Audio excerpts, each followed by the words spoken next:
Dinas Perdagangan dan Perindustrian Banjarmasin diminta untuk mengawal minyak goreng satu harga yang telah ditetapkan pemerintah, yaitu Rp14.000 saliternya. Kebijakan satu harga minyak goreng ini kadang mulai diberlakukan di pasar modern, namun dilakukan pula di pasar tradisional.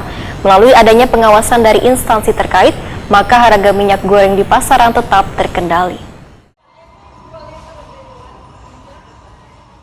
Dinas Perdagangan dan Perindustrian Banjarmasin diminta untuk mengawal minyak goreng satu harga yang telah ditetapkan pemerintah, yaitu Rp14.000 saliternya. Kebijakan satu harga minyak goreng ini kadang hanya diberlakukan di pasar modern, namun dilakukan pula di pasar tradisional. Melalui adanya pengawasan dari instansi terkait, maka harga minyak goreng di pasaran tetap terkendali. Demikian diperintahkan Wakil Ketua Komisi 2 DPD Banjarmasin Bambang Yanto Permono lawan Prima TV jelang tengah hari Rabu 2 Februari 2022. Politisi Partai Demokrat ini pun meminta adanya kegiatan rutin dari instansi terkait untuk menjaga terkendalinya harga minyak goreng ini. Bambang Yanto Permono menegaskan akan melakukan pengawasan terkait kebijakan satu harga minyak goreng yang menjadi kebijakan pemerintah. Namun Bambang Yanto Permono menyatakan masih memaklumi bila ada pedagang di pasar tradisional yang belum bisa menerapkan minyak goreng satu harga, lantaran mereka menukarnya lebih dulu dari beberapa agen sebelum adanya kebijakan ini.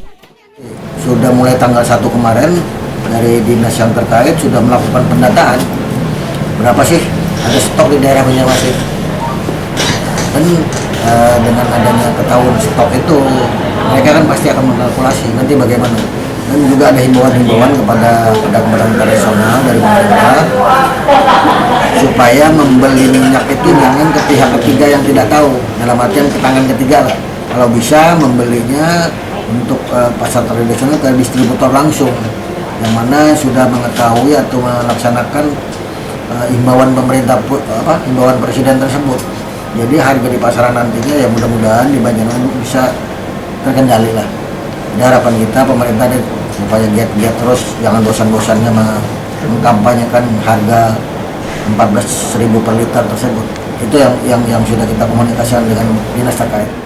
Bambang Yanto Permono berharap instansi terkait terus mensosialisasikan kebijakan minyak goreng satu harga tersebut supaya nantinya seberatan pedagang menjual sesuai dengan kebijakan pemerintah Rp14.000 saliternya.